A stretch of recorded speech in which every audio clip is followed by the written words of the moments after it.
Ces fichères aux côtes d'Ivoire, fiers artisans de ta grandeur, tous rassemblés pour ta gloire, te bâtirons dans le bonheur. Fiers Ivoiriens, le pays nous appelle. Si nous avons dans la paix, la la liberté, notre devoir sera d'être un modèle de l'espérance promise à l'humanité, en forgeant unis dans la voie nouvelle, la patrie de la vraie fraternité. La patrie de la vraie fraternité. La patrie de la vraie fraternité.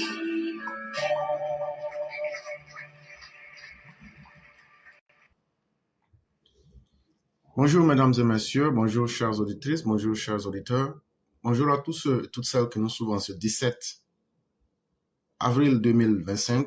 Merci d'être sur la plateforme Éclaireur Pro Vérité et surtout merci de nous faire confiance à travers votre participation et nous disons merci à toutes et à tous. Aujourd'hui, c'est la voix du militant et nous en avons pour exactement 1h30. On va finir à 10h03 et nous disons à tous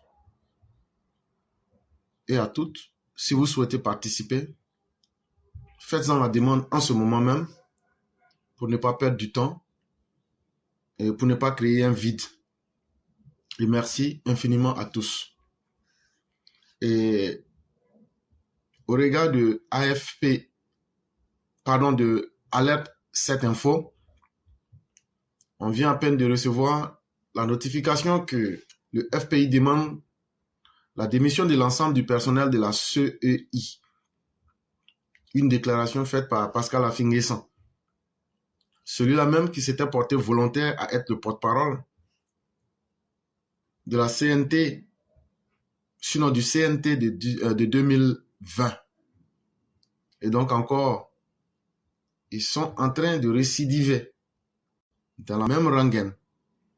Maintenant, hier, en ce qui concerne l'audition de Damana Picasse à la préfecture de police qui a eu lieu hier, et s'il vous plaît, le temps que je suis en train de parler compte dans les 1h30, et donc tout cela sera déduit dans les temps parce qu'on ne pourra pas aller au-delà de ce que nous avons déjà établi. Donc, je suis en pure improvisation en ce moment, en attendant que ceux qui souhaitent parler puissent se présenter. Et donc, s'il n'y a absolument personne, après un certain moment, je serai obligé d'arrêter et de pouvoir vaquer à mes occupations personnelles. Et donc, cela étant bien dit, Damana Picasse a été auditionné et la raison pour laquelle il a été convoqué à la préfecture de police hier, vous vous souvenez en 2010, lors de la proclamation des résultats, Damana Picasse a arraché les papiers entre les mains d'un monsieur qui s'appelle Bamba Yakuba. C'est celui-là qui a posé plainte contre lui pour diffamation. C'est M. Bamba Yakuba qui a posé plainte contre Damana Picasse pour diffamation.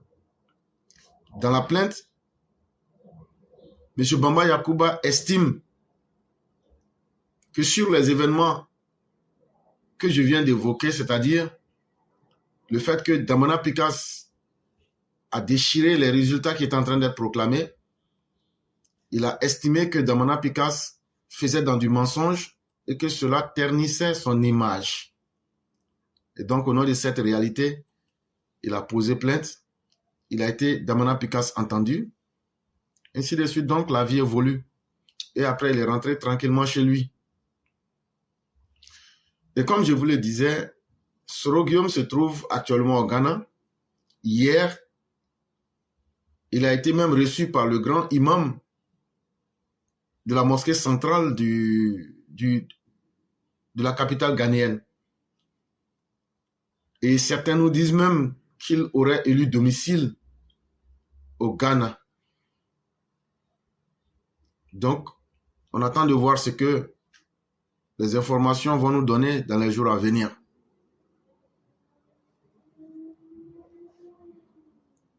Et donc déjà, nous avons 2 personnes. En tout cas, au-delà de ce que je vois, ça fait maintenant 3 personnes. Et donc, on va laisser le temps à ces personnes. Et comme je l'ai dit, quand on travaille, on ne peut pas improviser.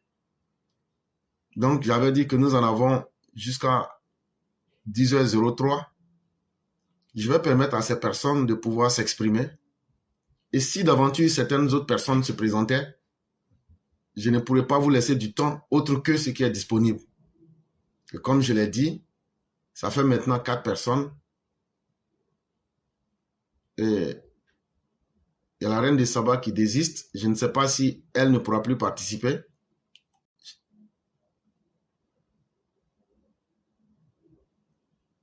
Ok. Et donc, ça va nous faire 4 personnes.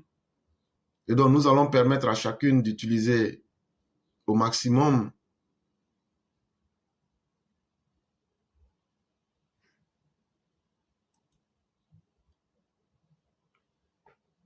on va permettre à chacune d'utiliser au maximum 15 minutes pour pouvoir évoluer de façon sereine. Donc, tous ceux qui vont appeler après, malheureusement, on ne pourra plus vous donner du temps parce que ça va me piéger dans mes plans et je ne pourrai pas me permettre cela.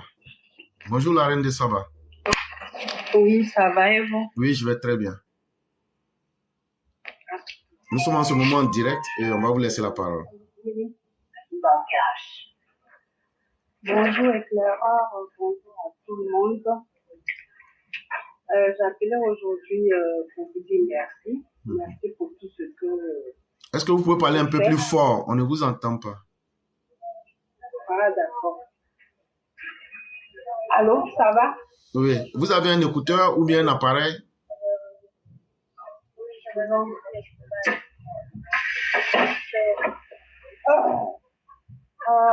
C'est grave. Alors, vous m'entendez mieux? Vraiment, les conditions ne sont pas réunies en ce moment. Vous m'entendez mieux? Oui, on vous entend mieux maintenant.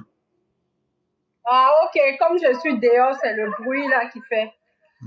Bonjour à tous, bonjour à toutes. Je voulais maintenir le live pour ne pas que ça se coupe déjà. Je vous remercie, éclaireur, pour tout ce que vous faites au quotidien pour nous. Et vous informer que actuellement les travaux de bitumage des voies de Daloa ont commencé et les travaux vont bon train. Dans la vie, lorsque tu viens, que tu décris quelque chose, quand tu constates quelque chose qui ne va pas, lorsqu'il y a une amélioration, il faut avoir l'honnêteté de dire que ça commence à aller, que les choses commencent à changer du côté de Daloa. Franchement, je remercie les autorités de Daloa. Je remercie M. Touré Mamadou, je remercie M. Belli Stéphane pour tout ce qu'ils font au quotidien pour la population et dire vraiment, vraiment merci pour tout. Voilà ce que je voulais dire aussi. Éclaireur, c'est ça. Vraiment, j'allais vous dire aussi merci parce que être capable d'être reconnaissant, c'est pas permis à tout le monde. Et il faut le dire maintenant, hein. Vous vous souvenez des jours où on a envoyé des gens pour aller filmer les rues de Daloa et puis poster. Il n'y a pas longtemps, c'est pas l'année dernière. Voilà, donc c'est nous qui avions initié cela pour forcer les gens à aller au travail et assumer leurs responsabilités d'élus. Et quand vous venez nous dire aujourd'hui que le travail est en train d'être fait sur le terrain, parce que je ne connais même plus le nom du frère qu'on a utilisé, mais en tout cas, il nous a fait du très bon travail et on a mis la vérité vraiment à nu en présentant les choses. Et notre objectif, ce n'était pas de dénigrer qui que ce soit, mais on ne peut pas être un élu et ne pas apporter, en termes de bonheur et de satisfaction, ce que le peuple attend. Parce que derrière chaque vote, c'est un espoir qui est mis. Et vraiment, nous disons merci à vous-même et parce que ça vous tenait à cœur. Et merci surtout au frère qui s'est prêté au jeu et qui nous a envoyé les réalités du terrain sans faux fuyant et sans filtre. Et vraiment, merci à vous. Aujourd'hui, pratiquement une année après, de venir ici en public et de reconnaître et de féliciter ceux qui se sont mis à la tâche. Parce qu'ils n'étaient pas forcément obligés, mais en le faisant, c'est quand même aussi qu'ils tiennent à leur réputation et aussi qu'ils tiennent aussi compte même de la réputation de celui en qui tout le monde place confiance, c'est-à-dire le président de la République, et les voir se mettre au travail, c'est la meilleure chose. Parce que non seulement c'est utile pour eux-mêmes, mais c'est encore plus utile pour le peuple, parce qu'ils mettent en harmonie ce que le peuple attendait d'eux et leur propre crédibilité pour l'avenir. Parce qu'on ne peut jamais juger un politicien sur la beauté de ses paroles. On juge toujours un politicien sur l'aspect pragmatique, l'utilité, les avantages de ses actes sur la population. Et justement, à travers cet exemple que vous venez de faire, c'est un acte citoyen. Et c'est ce que tous les citoyens et toutes les citoyennes devraient faire. Quand quelqu'un est élu, au lieu de naviguer entre les partis politiques, au lieu de parler pour distraire le peuple, on doit les obliger à travailler. Et je dirais finalement merci à M. Mamadou Touré. Et au-delà des Dalois, il pose beaucoup d'actions concrètes. Et ça transforme la mentalité de beaucoup de personnes. Et ça, j'en veux pour l'exemple, le village même de Stéphane Kipré. Dans le village de Stéphane Kipré, il n'y avait pas de canalisation de la Sodeci. Et donc, qu'est-ce que Stéphane Kipré avait fait? Stéphane Kipré avait creusé un forage, il avait installé une pompe, et les villageois partaient pour avoir de l'eau potable. Les villageois partaient là-bas. Maintenant, quand tu prends un seau dans un village, il te charge, je crois, une certaine somme. Je ne connais plus exactement le montant. Mais en tout cas, ce n'était pas gratuit. Et c'était lui seul qui avait cette opportunité-là. Et il s'enrichissait sur le dos de ses propres parents au village. Et donc, un jour, je crois bien, c'est le ministre Madou Touré, dans ses visites dans la région, il constate qu'il n'y a pas d'eau dans ce village. Et il prend les dispositions pour se renseigner. Et les gens confirment cela. Et ils disent même, on paye l'eau même dans la cour de Stéphane Kipré là. Je ne connais plus le prix du seau, c'était 25 ou 50 francs, ou 100 francs, je ne sais plus. Et ils décident de faire un forage public pour tout le village. Mais il ne sait pas où le faire. Et il y a une dame du village qui a donné un espace pour qu'on puisse faire le forage là-bas. Et quand ils ont fait le forage, imaginez-vous que Stéphane Kipré a mis et menacé les villageois. Et la dame était obligée de faire une vidéo. Je me souviens à l'époque, la vidéo a circulé. Et c'est là qu'on a su la faire. Donc, imaginez-vous des gens qui se disent politiciens, mais qui peuvent être aussi méchants envers leurs propres parents, dans leur propre village. C'est ceux-là qui peuvent être gentils avec les Ivoiriens? Je ne crois pas. Et ça veut dire quoi? Ça veut dire que ces personnes-là n'ont aucun intérêt autre que de satisfaire à leurs besoins personnels et s'en foutent royalement des populations. Et c'est cet exemple-là qu'on veut montrer pour vous dire que beaucoup viennent en politique pour leurs avantages individuels, pour gagner ce qu'ils veulent contre le peuple. Et ça, il ne faut pas l'accepter. Et il y a quelqu'un qui me dit que le seau était vendu à 100 francs. Maintenant, imaginez-vous un seau d'eau à 100 francs dans un village africain où des gens n'ont même pas forcément au quotidien la capacité de se payer qu'imagine 25 francs. Vous voyez combien de fois c'est méchant. Est-ce qu'un seau d'eau peut suffire à une famille par jour? Imaginez une famille de 5 personnes. Dans cette famille-là, chacun doit se laver au moins une fois. Supposons que dans cette famille, ce qui n'est pas vraiment un acte très propre, parce que se laver une fois quand même vraiment, hein, mais supposons que les gens se lavent dans cette famille une seule fois par jour. Ça fait déjà 500 francs. Imaginez-vous qu'ils auront besoin d'eau pour pouvoir préparer. Ça fait déjà 600.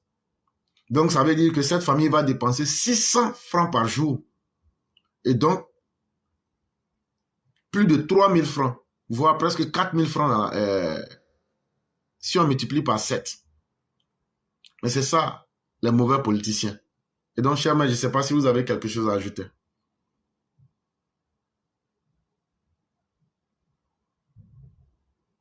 Est-ce que la reine de Saba est toujours avec nous? Ok, oui, j'ai quelque chose à rajouter. Okay. C'est pour vous dire, oui, je suis là. Vous m'entendez? Oui. Vous m'entendez? Oui, on vous entend parfaitement. Allô? Ok, c'est pour vous dire, de dire au président de la République et aux autorités que si Laurent Gbagbo donne un mot d'ordre, que les GOR, les opposants qui sortent, qui font une marche, nous les gens du RDR, RHDP, nous allons sortir aussi. Il faut qu'ils le sachent. Parce que nous n'allons pas nous laisser faire. Ils voient tout ce que les opposants disent. Ils voient tout ce que Laurent Gbagbo est en train de faire sur la place. Mais ils ne disent rien. Mais nous, on va sortir pour les accompagner. Parce qu'on ne va plus laisser nos magasins, nos véhicules être brûlés. Et ils ne seront pas dédommagés. Que chacun fasse sa propre sécurité. Et ça, on ne plaisante pas avec ça. On ne plaisante pas avec ça. Et j'aimerais dire aussi, c'est pas aux jeunes du RHDP, RDR, c'est pas là le moment de se diviser. Des histoires de Sénoufo, Djoula, Djoulaba, on en a marre. À 6 mois des élections, c'est pas le moment. Le moment est très très mal choisi. Nous sommes infiltrés. Soro Guillaume n'est pas loin. Il y a des gens qui se disent RHDP, mais qui défendent la cause de Soro Guillaume. Chose que je ne maîtrise pas, que je ne valide pas. Donc, ne vous laissez pas distraire. Faites tout. Soyons concentrés. Nous sommes à 6 mois des élections. Voilà, je m'arrête là. Comme il y a du bruit, je vais rapprocher clairement. Non, mais j'avais une question à vous poser. Oui. On est sur la toile, on voit beaucoup de choses. Est-ce que vous ne pensez pas que des pro-Gbagbo, des opposants, il suffit de changer et de prendre un nom Djoula et venir parler au nom des Djoula parce qu'on voit un nom, par exemple, je prends un nom comme ça, on prend quelqu'un qui s'appelle peut-être Ibrahim Koulibaly, alors qu'en réalité, il s'appelle peut-être Zoku. Et c'est un gore endurci, c'est un exemple que je prends. Mais vu que les gens voient qu'il s'appelle Ibrahim Koulibaly, les gens vont penser en réalité que c'est quelqu'un du Nord, alors qu'il n'a fait que changer de nom. Est-ce que ce n'est pas ces personnes-là qui sont en train de faire un jeu pour jouer sur les mentalités des gens, en fait, pour donner l'impression que le RHDP est divisé, ou bien qu'il y a des gens du Nord qui sont en train de... Parce que ça fait la deuxième fois que j'entends cette affaire-là. Parce que pour moi, à partir du moment où je partage le même destin que quelqu'un, c'est-à-dire, par exemple, vous êtes en France, moi, je suis aux États-Unis, qu'on le veuille ou pas, nous sommes tous des immigrants. Et là, nous partageons le même destin. À partir du moment où vous partagez le même destin, pour moi, vous êtes la même chose. Je veux dire quoi? Les gens du Nord, à un certain moment, ont été ostracisés. Qu'ils soient Sénoufo, qu'ils soient Lobby, qu'ils soient Odineka, Koyaka, Maoka, et tout ce que vous voudrez. Et même les gens de l'Ouest, les gens de Mans, parce qu'eux portent des noms Soumaoré et autres. Et donc, dans l'amalgame et le délit de faciès, toutes ces personnes ont été frappées avec le même bois. Pour moi, à partir du moment où ces gens-là partagent le même destin, parce que quand les gars parlent, ils disent, vous les gens du Nord, voilà ce qu'on vous promet. Je ne trouve pas que quelqu'un qui a une bonne lecture de l'histoire et qui connaît l'intention des gars peut dire qu'un Sénoufo est différent d'un Odineka ou bien un Odineka est différent d'un Koyaka. C'est simplement une stratégie de l'ennemi pour diviser et pour jouer sur l'esprit aussi des gens du Nord. Et qu'est-ce que vous en pensez?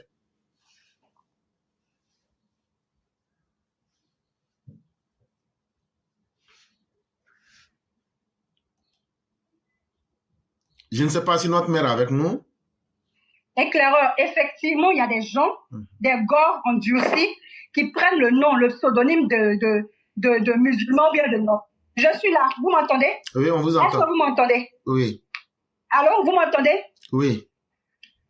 Ok, je dis effectivement, il y a des gens qui ont pris des noms, des patronymes des gens du Nord pour s'aimer la zizanie. Mais il y a certains aussi qui se disaient Sénoufo, qui ont commencé, au départ, ils étaient RHDP. Ils militaient pour le président. Mais du jour au lendemain, ils ont changé de camp parce qu'ils se disent que Sénoufo n'est pas Djoula, que Djoula n'est pas une ethnie. Et les gars viennent dire que non, quand on parle des étrangers, on parle des Djoula, vous n'êtes pas dedans, vous les Sénoufo, mettez-vous à l'écart et tout. Je suis parfaitement d'accord avec vous. C'est ce qu'ils veulent faire. Ils veulent diviser le Nord. Alors que le Nord n'est pas divisable. On ne peut pas diviser le Nord. Nous sommes soudés, on a le même destin, on ne va pas se faire. Laissez faire, c'est ce que je voulais dire. Merci beaucoup, chère mère.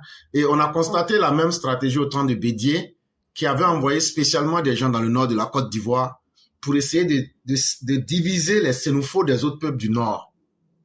Parce que pour eux, la famille Bon étant la famille forte à partir du nord de la Côte d'Ivoire, ils avaient essayé par plusieurs tentatives de créer la division entre les gens du nord, particulièrement les Sénoufos, parce que on retrouve beaucoup de Sénoufos qui sont chrétiens et une grande partie qui est animiste et une autre partie qui est musulmane. Et donc, ils avaient d'abord essayé de dire non, non, non, les chrétiens Sénoufos là, c'est eux qui sont les vrais Sénoufos, etc., etc. Après, maintenant, non, non, non, vous les autres Sénoufos là, vous êtes encore mieux que les autres là. Vous les animistes là, vous êtes encore mieux que les musulmans là. Bon, vous les Sénoufos musulmans là, vous êtes encore mieux que les autres. Donc, en réalité, vous les Sénoufos du Nord là, c'est vous les gens du Nord. Mais les restes là, eux, ils sont pas des gens là, les Djoula là. Ils ont essayé toutes ces tentatives. Et ça, c'est ce que nous avons dit. Il faut être prêt à tous les niveaux pour éviter tout cela. Sinon, on va tomber dans un piège. Quand je dis on, je veux dire les populations. Et c'est fait pour diviser. Et ce sont des stratégies de la bande à Soro Guillaume. On en voit certains qui parlent de réconciliation. Mais nous avons toujours été clairs dans nos positions. Et notre radicalisme a toujours payé. Et nous avons toujours averti les gens par anticipation. Chère mère, je crois qu'un enfant naît d'un père et d'une mère. Quand un homme aussi, comme Soro Guillaume, depuis que vous l'avez connu, et depuis que vous aviez connu le président Ouattara, est-ce que vous avez une fois vu le président Ouattara humilier Soro Guillaume? Est-ce que vous avez une fois vu le président Ouattara insulter Soro Guillaume? Jamais, jamais. Mais à la limite, Ja- c'est Soro Guillaume, parce que n'étant plus satisfait de sa position et n'étant pas capable de faire des coups d'État pour enlever Ouattara, il a dit devant tout le monde que lui, il cède le tabouret et il va aller maintenant faire coup d'État pour venir massacrer Alassane Ouattara pour l'enlever au pouvoir. Et il a dit qu'il va utiliser la communication pour salir le pouvoir au maximum. Et dans sa procédure, il n'y a aucune injure dont s'est privé Soro Guillaume. Soro Guillaume ne s'est donné aucune limite. Il allait prendre des prostituées périmées. Il allait prendre des analphabètes endurcis. Il allait prendre n'importe quel type d'individu de la périphérie, des individus qui font honte dans la société pour insulter le président Ouattara. Maintenant là, vous dites que vous allez les réconcilier. Depuis quand vous avez vu un fils, un enfant qui a humilié ses parents parce qu'il avait la possibilité de le faire. Et maintenant, vous dites aux parents, nous t'obligeons maintenant à faire la réconciliation avec cet enfant maudit. Même si on dit que Alassane Ouattara ne se respecte pas. Même si on dit qu'Alassane Ouattara n'a pas de dignité. Quand même, c'est celui qui a insulté là. C'est lui qui doit venir demander pardon d'abord. Permettons au moins qu'on puisse restituer les faits. On n'est pas encore mort. Nous sommes encore vivants. Et les faits là, permettez qu'on ne les dénature pas devant nous. En Afrique, chez nous là, un enfant n'a jamais raison vis-à-vis de ses parents. Mais dans le cas présent dont on est en train de parler, c'est l'enfant le plus maudit du Nord. Et moi, je l'ai dit. Le jour que Alassane Ouattara, je n'ai pas dit que ça s'est fait. Mais le jour que Alassane Ouattara s'entend avec Soro Guillaume là, moi là, dès le lendemain, je l'ai dit. Et vous saviez combien de fois je suis intransigeant sur mes paroles. Le jour qu'on dit que Alassane Ouattara et puis Soro Guillaume se sont entendus là, je vais faire une dernière émission. Et j'arrête toutes les activités ce jour-là. Je l'ai dit, ce n'est pas la première fois. Et moi, ma parole, je la tiens pour de bon. Parce qu'il y a des principes là. Aujourd'hui, là, ce n'est pas le fait de dire oui, j'accepte ou pas. Non, ce n'est pas ça. C'est dans les symboles. Alassane Ouattara, là, c'est le symbole de beaucoup de personnes. Et si nous devrons humilier notre symbole, Soro Guillaume, là, il peut apporter quoi à la Côte d'Ivoire? C'est moi-même, là, tu me prends là. Moi, je peux gérer la Côte d'Ivoire 10 000 fois mieux que Soro Guillaume. Parce qu'il n'a pas la connaissance, il n'a pas la stratégie. Soro Guillaume que vous voyez là, un jour, il y a un groupe d'experts qui est venu, qui devrait travailler à l'Assemblée nationale. En ce moment, il était président de l'Assemblée nationale. Il y a un groupe d'experts européens, je ne sais plus quelle sorte d'Européens. Ils étaient là-bas. Donc, ils ont créé des commissions pour travailler. Comme il était le président de l'Assemblée nationale là, il y avait les aspects techniques qu'on devrait discuter avec lui. Il était assis comme ça là.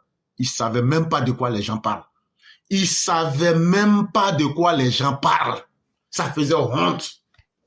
Et tous ceux qui étaient à côté de Dieu étaient perdus. Un homme aussi vide, qui n'a d'éducation que d'insulter ou mieux de massacrer les gens. Voilà ses seuls mérites. S'il n'est pas dans l'impolitesse, il est dans les injures. C'est cela. Qu'est-ce qu'il va apporter à la Côte d'Ivoire? Il était Premier ministre là. Il a apporté quoi à Kofi Plé? Il a été chef de la rébellion là. Est-ce qu'il a créé un puits à Kofi Plé? À plus fort, ne parlons même pas des autres régions. À part s'aimer la mort sur ses propres parents au nord et s'aimer la mort à l'ouest, est-ce qu'il a pu faire un seul puits? Quelqu'un qui peut faire quelque chose là, il faut le juger à partir des petites choses. Parce que c'est plus facile de faire les petites choses que de faire les grandes choses. Et donc, pour une question de dignité, on ne pardonne pas tout. Et aujourd'hui, si vous voyez même que les opposants en 2025, là, si vous voyez qu'ils font le dos rond et puis ils sont arrogants, là, c'est à cause de Soro Guillaume. Parce qu'ils ont trouvé un fils qui est suffisamment maudit pour sacrifier la vie de ses parents. Et aujourd'hui, là, les opposants, là, sinon en 2020, là, Soro Guillaume et puis Blé Goudé se sont rencontrés à La Haye.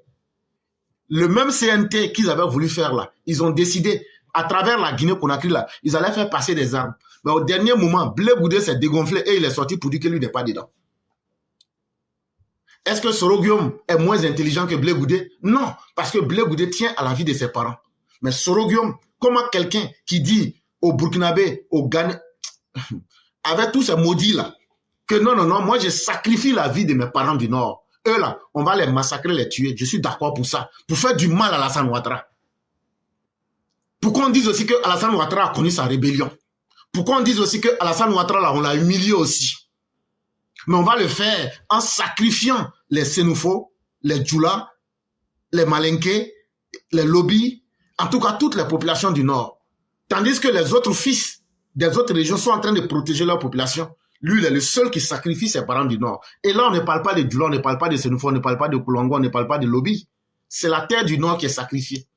Et donc là, ils veulent se servir de la terre du Nord, de vous les fils des enfants du Nord, pour déclencher des guerres simultanées pour pouvoir rentrer en Côte d'Ivoire.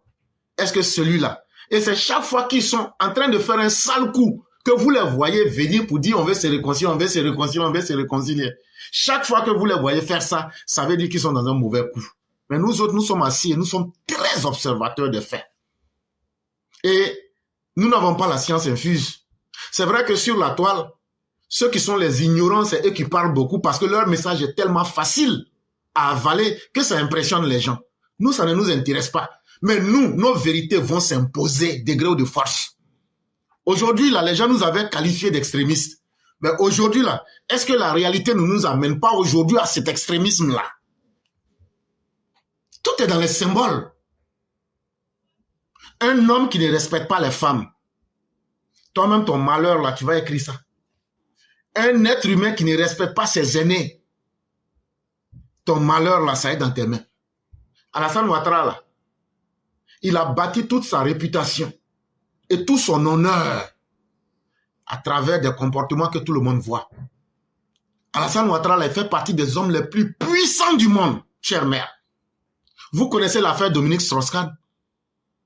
Si tu n'es pas suffisamment fort et intelligent, là, un garçon qui a les moyens, là, tu vas t'amuser avec toutes les femmes du monde. Ça, c'est le minimum. On a attrapé Dominique Strauss-Kahn sur quoi? Sur femme de ménage. Parce que garçon, la tête des garçons, là, c'est pourri dedans. Ça veut dire, lui, ce qu'il voit, là. Et puis, idée qui traverse sa tête, là, il va faire.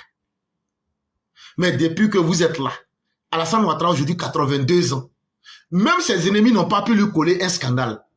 Ça veut dire c'est quelqu'un qui a fait attention à tous les détails de sa vie. Il a bâti sa réputation sur l'honneur. Et il a bâti sa réputation sur le sérieux. Et c'est un individu comme Soro Guillaume, quelqu'un qui a été à peine capable de finir, il n'a même pas fini l'université. Quelqu'un qui n'a jamais atteint les objectifs de sa propre vie. C'est celui-là qui vient aujourd'hui dire, ouais, c'est moi, je donnais l'argent à Alassane Ouattara quand il était opposant, c'est moi, je faisais ceci. Alors qu'on sait que c'est la femme d'Alassane Ouattara qui a payé toi, ton titre de séjour en France à 20 000 francs français. Même quand on dit tu mens, même quand on dit tu es maudit, même quand on dit tu es ingrat là, il y a certaines choses là, quand tu n'as pas envie de dire la vérité là, il faut laisser ça. Il ne faut pas parler. Et surtout que nous sommes contemporains. Nous sommes des gens qui existions et qui continuons d'exister. On n'a pas encore été frappés par la mort. Mais si vous voyez que le monsieur Alassane Ouattara il ne parle pas, C'est parce que la dignité, l'honneur sur lesquels il a bâti sa vie là, il n'a pas envie de se rabaisser. Mais cela ne veut pas dire que ça ne le touche pas au fond de lui-même. Et ça, il faudrait que les gens en tiennent compte. Et moi, je le dis, je suis très cohérent, très logique. Le jour que Alassane Ouattara s'entend avec Soroguium, moi, là, ce jour-là, ça sera le dernier jour entre moi et le pacte que personnellement j'avais signé avec le docteur. Je vais me retirer de tout. Parce que on ne manque pas de respect à un symbole. C'est comme si on prenait le drapeau ivoirien et qu'on voyait le drapeau ivoirien être brûlé et me demander d'être ami de ces personnes. Je dirais non, il y a quelque chose qui ne va pas. Alassane Ouattara peut pardonner, mais le symbole qu'il est ne s'appartient pas à lui-même. Et il faut qu'on en tienne compte. Et cher mère, vraiment merci d'avoir évoqué cette question. Merci, bon après-midi, au revoir. Merci beaucoup.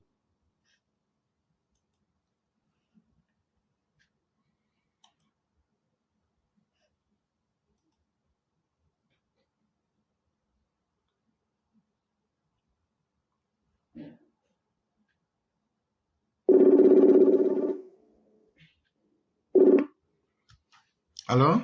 Oui, allô? Oui. Bonsoir, mon déclareur pour vérité. Bonjour, cher mère, comment allez-vous? Ça va et vous? Dieu merci, tout va bien. Dieu merci. Ok, donc on va vous laisser votre temps de parole. Ok, donc bonjour à mon éclaireur pro vérité, bonjour à toute la classe au Mao et au Chao. Ok. Babo Sila Abou Laurent, le guerrier gueulard, beaucoup de bruit, de crapes poilues dans ta bouche, le sanguinaire rebelle comme ton fils Soroguium le sanguinaire aussi, avec mot d'ordre par tous les moyens. Babo Sila Abou Laurent, tu n'es pas Ado la solution. Donc, Papa Beugre Mambé n'est pas Charles Blé Goudé, n'est pas Soroguium, n'est pas Kone Katina, n'est pas Hubert Oulaï, n'est pas Damana Picasse, n'est pas Danon Djedje. Comprendrez ou comprendrez? Tu as compris? Tu as saisi? Si ta gouvernance a appauvri ton cerveau là, c'est pas la faute de Papa Beugre Mambé. Babo Sila Abou Laurent, à jamais village était inondé de nyama saleté. Carrefour de l'Indénier, poto gore. Babo Sila Abou Laurent, la lagune brillée sentait tellement jusqu'à installation de déchets toxiques. Abidjan, montagne de poubelles, même pas ramassées. Avec les 50 milliards qu'on t'a donnés et tu as empoché, toi et tes refondateurs mythos. Pendant ce temps, voulant faire en 2010 troisième mandat, dans cette puanteur, dégradant la totalité de la Côte d'Ivoire, bien sûr, les ébriers dignes, comme Papa Beugre Mambé, connaissent ce qui est bon et qui sent bon. Les ébriers d'Abidjan, là, c'est ceux qui disent qu'ils sont avec toi, là. Mes parents, là, quand ils disent mes parents, c'est pas nous tous, on est nés à Abidjan. Ceux-là, ils aiment le jotor. Tu connais le jotor? Voilà. Donc, partout où tu vas partir, même si c'est à Dabou, ils vont te suivre. Même si c'est à Korogo, ils vont te suivre. Parce que eux là, c'est jeton. Quand ils finissent de prendre ça là, ils savent ce qui est bon et qui sent bon. Donc, sinon, on choisit Papa Beugre Mambé, tu comprends? À cause de la propriété, à cause de la santé, à cause du développement, à cause des infrastructures. Même le social est dedans. C'est parce que vous demandez à vos parents là de ne pas aller à l'information normale. Donc, je ferme cette parenthèse. Babo Sila, ça va te dévoiler et te plumer jusqu'à cadenasser même les frontières de la Côte d'Ivoire. Les ébriers qui suivent Papa Beugre Mambé sont positive attitude et non la médiocrité attitude. Tu as toujours compris? Dans tout ton cinéma cadeau, gratuit, oui, c'est gratuit parce que les cheveux de ces personnes sont au Bénin, que même si on dit qu'on est prêt à les tuer, ils disent oui. Nous-mêmes là, de toute façon, on est déjà des porcs au four. On circule toujours dans les maquis, dans les boîtes de nuit, dans les restaurants. Donc, normal, on est prêt à être toujours sacrifié. Donc, c'est des gens sacrifiés. Sinon, on n'a jamais vu ça, c'est pas des êtres. Les ovnis, là, ils font partie des gens qui te suivent. Toi-même, tu es devenu un ovni. Parce que sinon, on n'a jamais vu ça. Des gens qui sont prêts au meurtre. Des gens de Dabou, là. Toi-même, tu sais, on sait. Mais néanmoins, là, ils n'ont qu'à continuer de profaner eux-mêmes leur propre corps. Parce que c'est leur corps qu'ils sont en train de profaner. Et toi-même, là-même aussi, tu es dessus. Ils te piétinent, ils te mettent le pied dessus. Donc, tout ce que vous allez faire comme cinéma, là, nous, on est là, on va toujours parler. Mathieu, abonné, glo, abonné, cublio. On a cubli parce qu'il y a une cuillère au Bono Côte d'Ivoire. Et les sulfates non, ah bon, c'est vrai. PDCI RDA, non, ah bon, mais Côte d'Ivoire, elle y est cubli, c'est chez les Blancs. Côte d'Ivoire, c'est chez les Blancs, c'est les Blancs qui ont développé, ils ont pris Nana au feu boyer, puis ils l'ont déposé. Vous comprenez? Donc, s'il y a quelqu'un qui a travaillé dans Côte d'Ivoire, c'est pas PDCI RDA. C'est les cubli, là, c'est les Blancs, là, ceux qui ont fait ça. C'est par respect par Nana que vous, les gens de PDCI, là, RDA et AES, là. C'est à cause du respect qu'on dit, on dit que les soufflettes Bonny a fait un peu. Sinon là, la vérité là, ceux qui sont en train de vraiment faire la Côte d'Ivoire aujourd'hui là, vous les connaissez, vous les voyez, vous les sentez, vous les touchez. Et donc ma chère, nous écouter de, nous tout boudé de, nous battons de siasu, il n'a si bien, si dié, elle si glaé, on est si bien, ou à boya sacrifier nous, ou c'est baba, nous Europe ni, ou c'est baba, nous États-Unis ni, ou c'est baba, nous en tout cas, diaspora ni, ou c'est baba, nous intelligent ni, parce que peut-être c'est un diable ou à nous tout au Dubo Europe. Mais les gens bossent à les réseaux sociaux ou à nous exprimer ou n'a qu'un enfant de boss. Bon, oui, au bois bon, à boy, au moins client, nous, y a client, moi, et papa d'où mon client, elle me dit, papa donne de bonheur propre. Maintenant, nous n'a qu'un bon client, comme opposition, oui, au bout de Côte d'Ivoire, au bout de nous, on a joli, il y a nous à Diane, et mon bout comme développement de Côte d'Ivoire. Donc, nous, on a besoin, on est doux, frère du de Côte d'Ivoire, on est de bonheur. Donc, on s'est taillé, ouais, nous, opposition, oui, au bout de c'est le truc. You know, c'est l'islam, parce que nous, on est démon, on est diabolique, on est sorcier. On est sorcier, oui.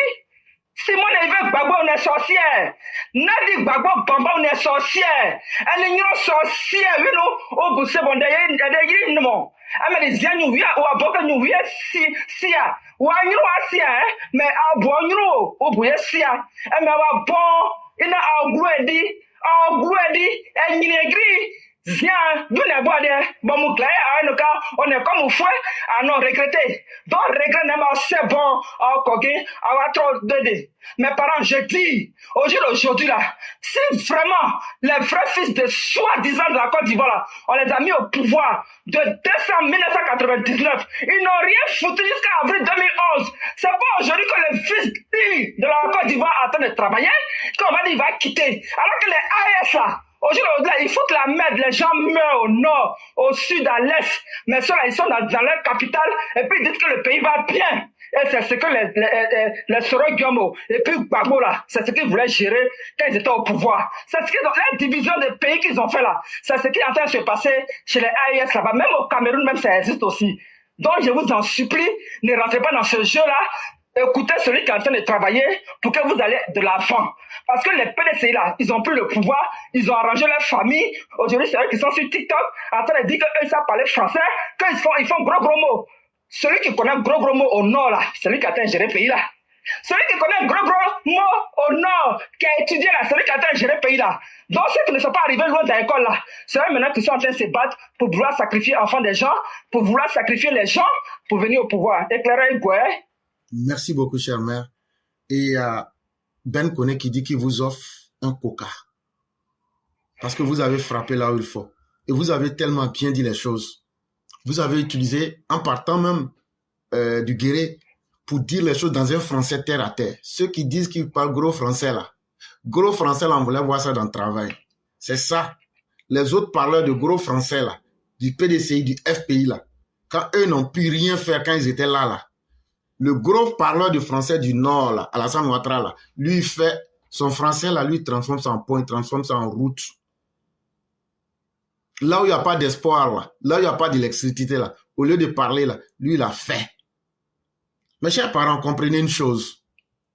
Les gens, les politiciens ont intérêt à vous maintenir dans la misère. Parce que c'est dans ça qu'eux ressentent leur joie. Et leur objectif, c'est de venir pour voler l'argent qui est dans les caisses de l'État.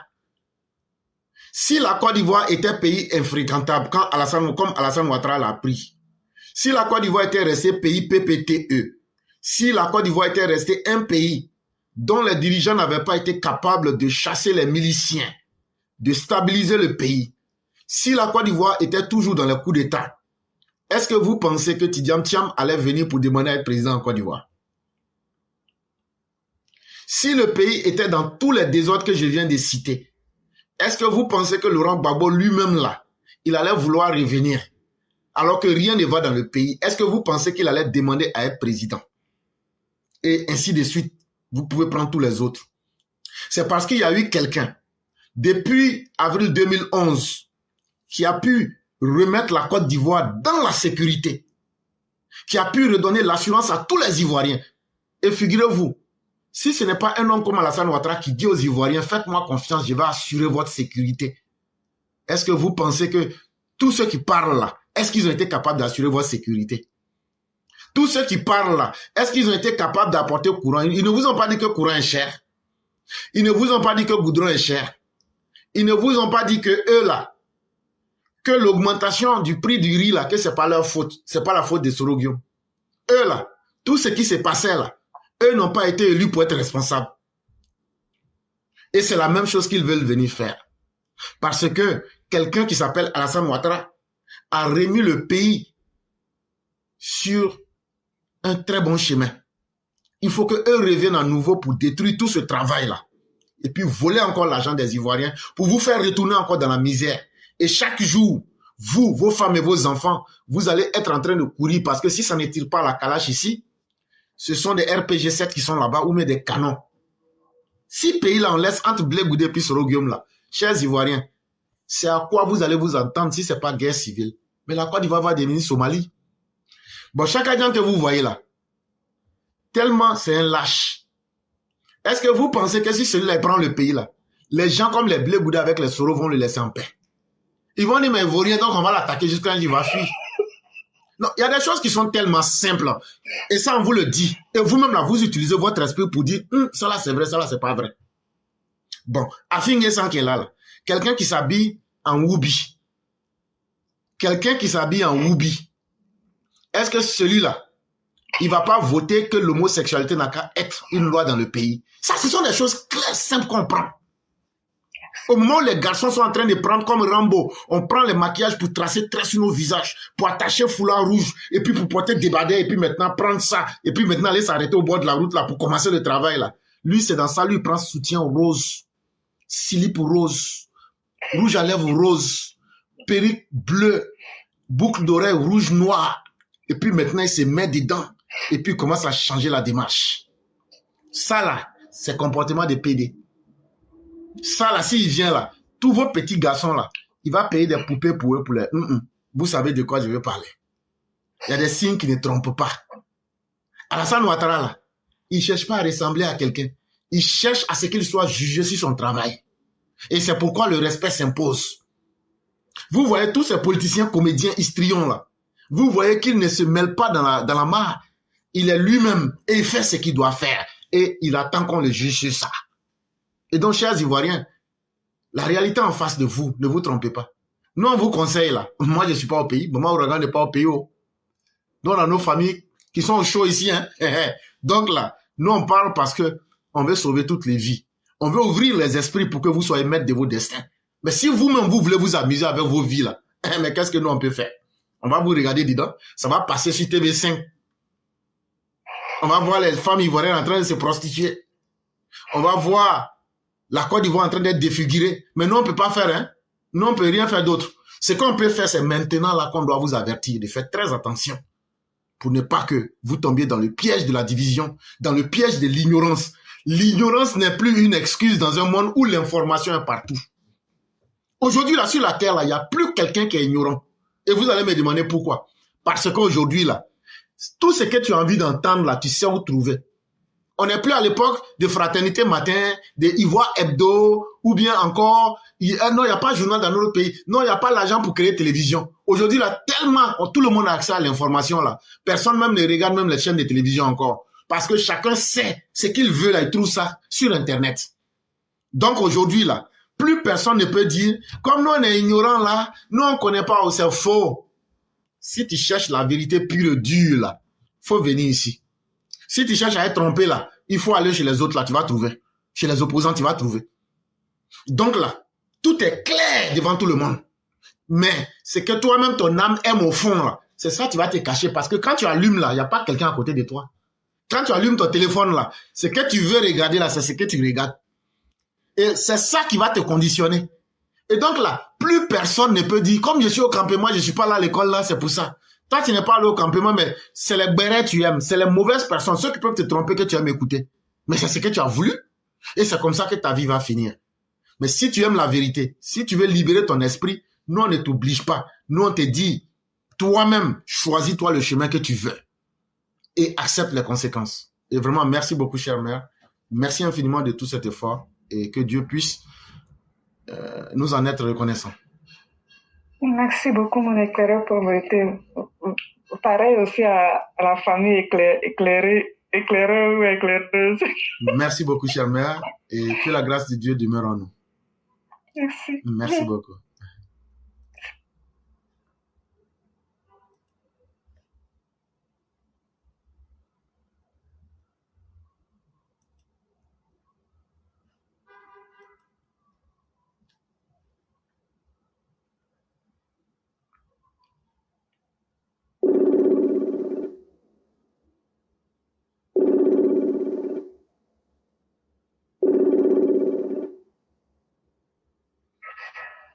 Alors? Oui. Bonjour, chère mère, comment allez-vous? Bonjour, éclaireur, je vais bien et vous? Dieu merci, tout va pour le mieux. Ah, Dieu merci alors. Merci beaucoup. Donc, on vous laisse la parole. D'accord, merci beaucoup, éclaireur, de me donner la parole. Bonjour, bonsoir à tout le monde. J'espère que vous allez tous bien. Chers Ivoiriens, je pense qu'il est temps pour qu'on se dise la vérité. On peut aimer le travail d'une personne. On peut aimer même la personne elle-même. Et on peut savoir que cette personne-là est la personne qui a fait plus de travail, plus que tout le monde, tous ceux qui sont passés au pouvoir. J'ai un message pour le gouvernement du docteur Son Excellence Alassane Dramane Ouattara, ainsi que aux soi-disant opposants et aussi à la population ivoirienne. Cher président Son Excellence Alassane Dramane Ouattara, vous êtes le seul président qui a instauré la paix, la fraternité, le vivre ensemble. Le goudron, vous en avez fait beaucoup. Vous avez construit des écoles. Vous avez fait les universités partout. Vous avez beaucoup fait. Grâce à vous aujourd'hui, la Côte d'Ivoire est reconnue partout. Vous avez tellement fait, cher président, Son Excellence Alassane Dramane Ouattara, que nous, les Ivoiriens, nous ne comprenons pas pourquoi votre gouvernement est incapable de se faire respecter tout simplement.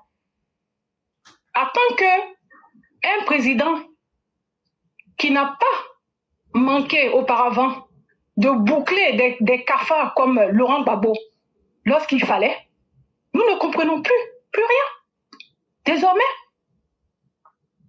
vous condamnez les criminels.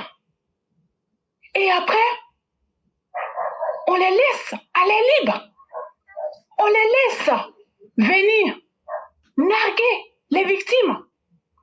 On les laisse venir manipuler d'autres personnes pour entraîner le pays dans le chaos. On voit des Blé Goudé, des Laurent Gbagbo, les Damana Picasse, les Kone Katina qui se pavanent partout. Pour ne citer que ceux-là, toutes ces personnes, ils sont libres. Parce qu'ils ont compris qu'il y a un gros problème avec votre justice. Vous les envoyez un message comme quoi il suffit juste d'être soi-disant politicien pour faire tout ce qu'on veut en Côte d'Ivoire. Il suffit juste qu'un simple travailleur, battant, sérieux, courageux, personne fait un petit dégât ou bien se permet de venir dire ses vérités, que vous enfermez cette personne, alors que vous laissez aller libre ces criminels, ces personnes qui ont amené la guerre en Côte d'Ivoire, ces personnes grâce à qui il y a eu 3000 personnes qui ont perdu la vie. Ces personnes, après cela, il y a eu une désobéissance civile à cause de votre impunité, votre laxisme au niveau de la justice. Ils se sont payés la tête encore de plus d'une centaine de personnes qui ont perdu les vies. Ces personnes qui n'ont même pas été dédommagées. Vous vous êtes foutus d'eux avec votre histoire de dialogue, de réconciliation. Il est temps maintenant, cher président, son excellence Alassane Dramane Ouattara, pour que vous vous rappelez que vous êtes président de la République d'un pays africain. Cela veut dire que vous devriez vous faire respecter. En Afrique, seule la fermeté permet aux gens de rester à leur place. En condamnant ces individus et puis en les laissant aller libres, vous les envoyez un signal. Vous les envoyez un signal d'impunité, d'intolérance, d'impunité, un signal comme quoi ils peuvent tout faire.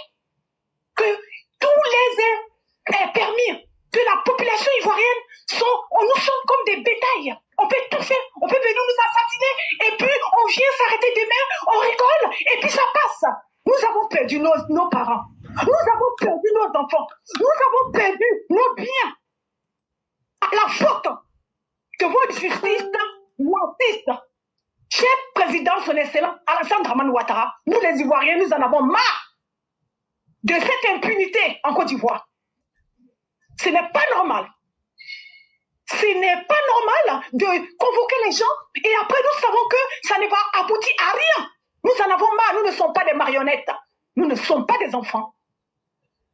Il est temps pour se faire respecter. Lorsque une personne commet des crimes, lorsque une personne commet des délits, on la boucle, on la ferme en prison. C'est très simple. On ne fait pas de condamnation à peu près et après laisser ces personnes-là aller libres pour narguer les victimes.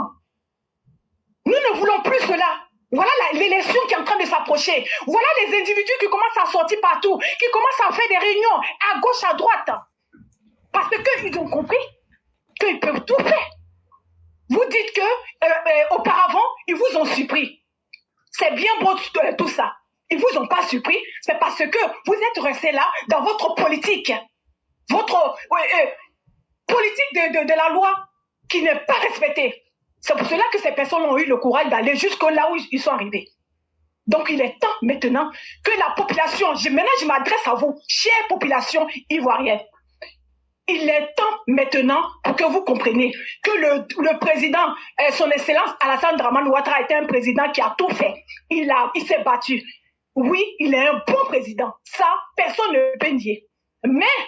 Mais, vous avez été victime avant. Et ils ont été incapables d'être fermes pour éviter que ces criminels-là atteignent à votre vie. Donc, il est plus que temps maintenant, chers Ivoiriens, de compter sur vous, de vous apprêter pour que quand ces criminels de Laurent Gbagbo, de Chaka Diam, Tidjane Thiam, de Soro de Blé Goudé, de Simone Olivier Gbagbo, ainsi que tous les clics, lorsqu'ils seront prêts encore à sortir, il faut que vous, les Ivoiriens, vous soyez prêts à défendre votre vie. Nous ne sommes plus là pour regarder le président Ouattara. Nous ne sommes plus là pour regarder le gouvernement ainsi que la justice du président Ouattara. Nos parents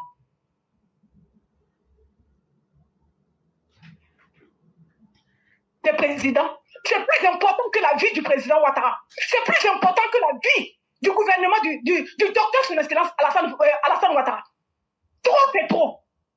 Voilà mon coup de gueule que j'ai à dire aujourd'hui. On en a marre de cette impunité. On en a marre. Voilà ce que je voulais vous dire. Donc, chers Ivoiriens, prenez votre vie et inscrivez-vous à notre chaîne Éclaireur. Allez-y sur Facebook.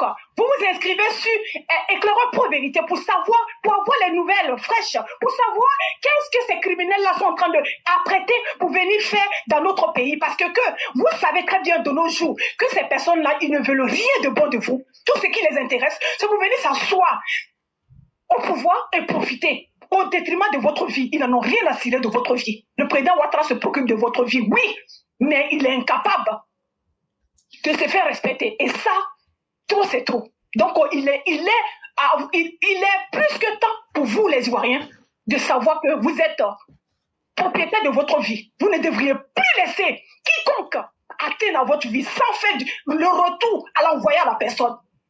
Tout simplement, la justice, là, nous ne comptons plus sur la justice du docteur son excellence Alassane Dramane Ouattara. Voilà mon coup de gueule que j'avais à dire aujourd'hui. Je vous souhaite bonne journée, bonne continuation. Et puis, à demain. Merci beaucoup. Au revoir. Merci infiniment, chère mère. Et je suis à 100% d'accord avec vous. Et même si c'était possible, même, je dirais même à 1000% d'accord avec vous. Et vous ne faites que de bien dire la plus grosse faiblesse du régime du docteur président. Il n'y a pas de justice en Côte d'Ivoire. Les opposants le disent et c'est la vérité. Parce que vous les jugez sur des faits qui sont clairs. Mais vous avez peur de les mettre en prison. Donc ça veut dire que les Ivoiriens qui respectent la loi, ce sont des demi-Ivoiriens. Ça veut dire que quand tu permets à un criminel d'être fier de ce qu'il fait là, ça veut dire que lui, il est plus humain et il a plus de droits que ceux qui respectent les règles. Et ça leur permet de faire encore pire qu'auparavant et de promettre même le pire à la Côte d'Ivoire. Si le président Alassane Ouattara et son gouvernement avaient appliqué la justice et les prisonniers du CNT étaient en prison et subissaient les rigueurs de la loi, si on avait jugé les criminels qui sont revenus, au lieu de faire une prétendue réconciliation ou bien de faire dans du politiquement correct, aujourd'hui, en 2025, là, on n'allait même pas entendre parler même de CNT. Ou bien de dire, on va trouver... Mais on est en train de faire une grosse erreur. C'est de penser que, à force d'être gentil, on va bénéficier peut-être d'une aide providentielle. Mais cette aide-là se retourne toujours. Si l'opposition a échoué hier, là, c'est parce qu'elle avait compté sur ses propres forces. Elle a compris, à travers le laxisme actuel, que là, ce qui a fait qu'ils ont échoué en 2020, là, c'est parce qu'ils ont lancé leur attaque à partir de l'intérieur de la Côte d'Ivoire en se basant sur les forces qu'ils avaient à l'intérieur. Maintenant, là, qu'est-ce qu'ils ont fait? On va se baser sur le Burkina, sur le Mali, sur le Niger, sur le Ghana et le Togo pour faire des attaques à l'extérieur, pour attaquer la Côte d'Ivoire sur au moins 4 fronts à ses frontières et puis mélanger à l'intérieur. Mais si on avait fait la justice, là, est-ce qu'on serait à ça aujourd'hui? Donc, si la Côte d'Ivoire brûle là, c'est Alassane Ouattara qui est responsable.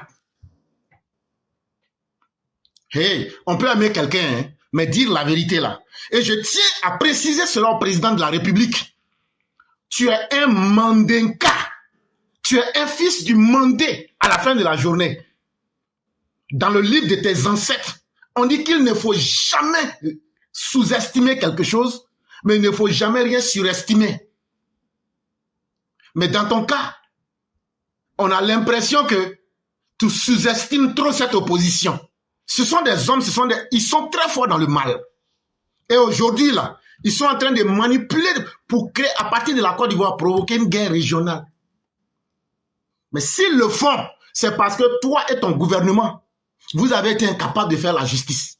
Et vous leur avez tellement permis de progresser dans le mal qu'aujourd'hui, là, Gbagbo et sa bande peuvent aujourd'hui sacrifier la Côte d'Ivoire à la sous-région. Et demain, là, soyez pleinement responsables des conséquences de votre laxisme, Monsieur le Président Alassane Ouattara. Parce qu'on vous a donné le pouvoir, on vous a donné l'exécutif, on vous a donné le judiciaire et on vous a donné le pouvoir législatif. Vous arrivez à prendre des lois pour faire votre travail à l'Assemblée nationale. Mais comment est-ce que vous n'arrivez pas à faire fonctionner la justice? Ça là, tout le monde le dit. Les opposants le disent. Et nous aussi on le dit. Ça veut dire, c'est qui le problème? Aujourd'hui, les opposants, comme les 3000 personnes qui sont mortes là, comme si elles n'avaient pas d'âme, comme si elles ne comptaient pas, ils viennent s'arrêter pour dire on a tué vos parents, mais on s'en fout. On ne vous demande pas pardon. Allez demander à Ouattara, c'est lui le criminel parce que Gbagbo a été blanchi. On peut voler dans un pays comme ça. Alassane Ouattara, tu seras responsable des 3000 morts. Alassane Ouattara, tu seras responsable du chaos qui va venir en Côte d'Ivoire. Alassane Ouattara, tu seras responsable de la vie de chaque être humain qui sera perdu en 2025. Et on t'a suffisamment averti. Et mis en face du désespoir, nous allons défendre nos parents. Et on ne va pas les défendre en parlant. On va prendre les armes qu'on a à disposition. Et le pays, ça va se mélanger. Parce que tu n'as pas voulu faire de justice depuis trop longtemps. Ça fait 5 ans qu'on t'a interpellé. Aujourd'hui, ça fait que tes militants ont honte d'eux-mêmes. Les Ivoiriens qui respectent la loi ont honte d'eux-mêmes. Ils disent, mais finalement, est-ce que ça vaut la peine de respecter la loi? Est-ce que c'est pas mieux d'être un bandit? Chaque fois, aller narguer la justice et puis ressortir. Est-ce qu'on peut croire en cette justice? Voilà ce que tes militants pensent.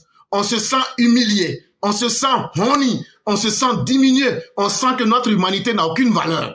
On a l'impression même que c'est ce chaos-là qui t'arrange, toi, Alassane Ouattara. On a l'impression que c'est ce désordre-là qui t'arrange. Et ça, là, il est mieux qu'on se dise la vérité, qu'on te dise la vérité.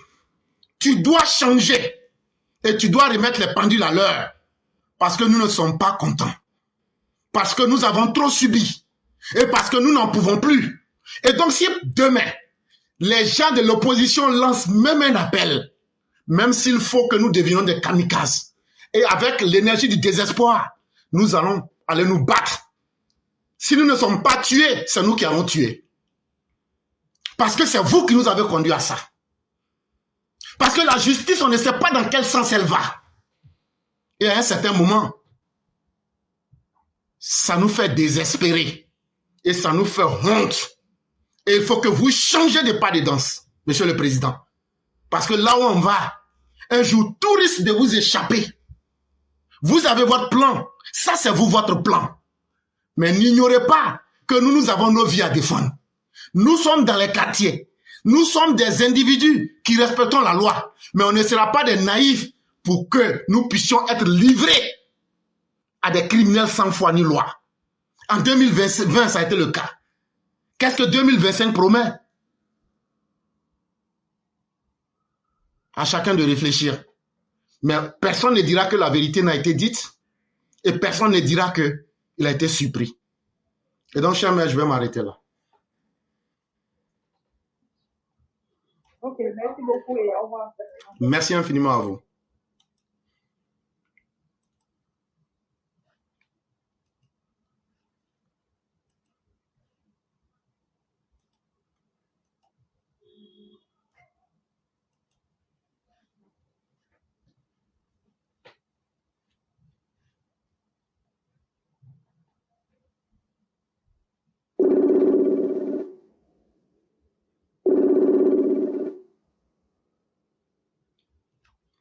Allô? Oui. Bonjour, Bonsoir, chère... éclaireur. Bonsoir, chère mère. Comment allez-vous? Je vais bien, merci. Et vous? Je vais excellemment bien. Ok, Dieu merci. Ok, vous avez la parole. Ok, merci de me donner la parole. Alors, je salue tous les élèves de la classe. Et Clara, je vous dis merci pour tout ce que vous faites. Geneba, merci. J'espère que tu as bu un verre d'eau. Et Clara, vous-même. Il n'y a pas de Non, problème. mais vraiment. Allez-y. Non, non, j'ai dit il n'y a pas de problème. Oui, non, mais je vous comprends, je comprends tout le monde, tous les élèves de la classe, je comprends ce coup de gueule. C'est vrai que on entend ici et là l'opposition dire que il y a des personnes qui sont condamnées à 20 ans mais qui se baladent. C'est vrai, c'est une façon de nous narguer. Et Tikenga Fakoli qui a chanté gouvernement 20 ans, non, oui c'est ça, gouvernement 20 ans. Mais Tikenga, 20 ans, c'est sur papier. Parce que les 20 ans ne sont pas appliqués par la justice. On a dit 20 ans, condamné à 20 ans, mais les gens se baladent. Ils créent des partis politiques qui ont pignon sur rue, ils mènent des activités politiques. Moi, je me dis quoi? Je me dis le gros problème, c'est Gbagbo Laurent. C'est Gbagbo Laurent, pourquoi? Parce que Gbagbo Laurent, quand il arrive de la CPI, sachant qu'il est condamné à 20 ans en Côte d'Ivoire, on le laisse créer son parti politique. Il mène des activités politiques. Aujourd'hui, ces militants sont en confiance. Ils vont même jusqu'à menacer. Vous entendez sur les réseaux sociaux, et là j'interpelle Nadi Bamba. Nadi Bamba, les militants de Gbagbo veulent se faire du djoula, et tu ne seras pas épargné. Tu les entends quand ils ont parlé au jeune là, au petit de Nadi là, qui s'appelle Ziggy. Ils lui ont dit, et ils sont fermes. Escobar et consorts. Ils disent qu'ils vont massacrer les Djouls. Mais pourquoi? Parce qu'ils soutiennent Gbagbo. Et que si Gbagbo n'est pas sur la liste électorale, eh bien, ils vont mettre le feu et ils vont exterminer tous ceux du Nord. Quand vous entendez ça, ça fait froid dans le dos. Donc, je dis à Nadi Bamba, toi qui chuchotes à l'oreille de ton mari, toi qui éponges sa tête lorsqu'il transpire, eh bien, il faudrait le dissuader. Il faudrait dire à ton mari d'arrêter de pousser le bouchon trop loin, parce que trop, c'est trop. Et moi, je dis quoi? Je dis ce qui guette Gbagbo, c'est la résidence surveillée.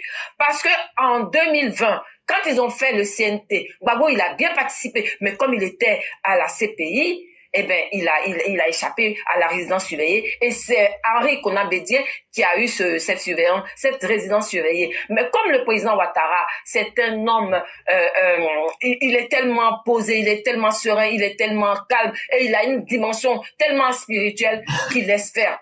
Mais j'espère que cette année-là, en 2025, quand ils vont reproduire le CNT bis là, j'espère que Gbagbo n'y échappera pas. Il faudrait qu'il y ait un blocus, de la même manière qu'ils ont mis le blocus à l'hôtel du Golfe. Eh bien, qu'ils connaissent aussi ce blocus. Parce que moi, je le dis, c'est Gbagbo le problème. C'est Gbagbo la vermine, c'est Gbagbo la calamité et c'est Gbagbo la canaille.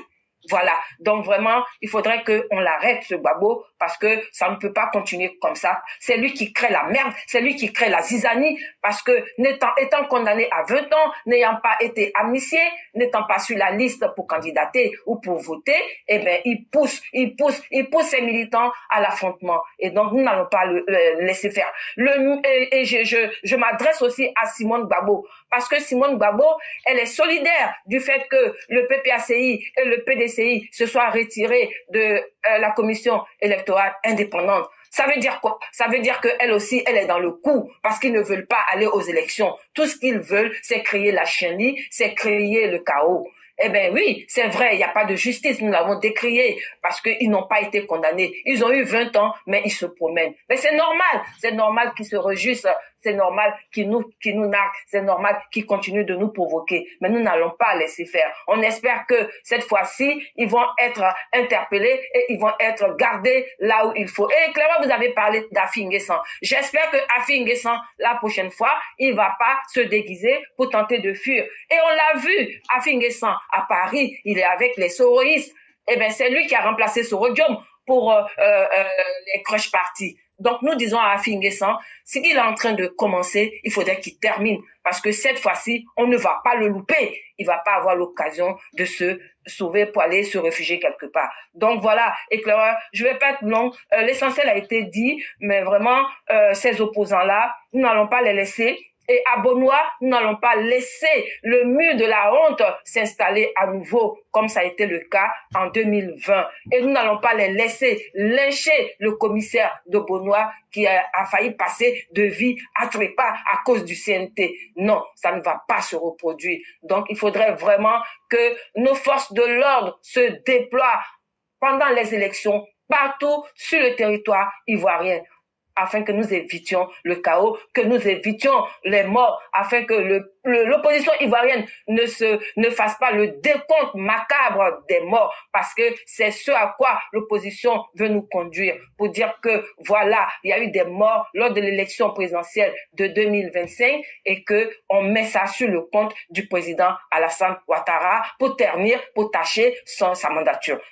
Ça ne va pas se produire. Voilà. Et Clara, quand j'ai fini de dire ça, permettez que je passe une annonce, parce que le 10 mai aura lieu l'investiture du président des jeunes RHDP.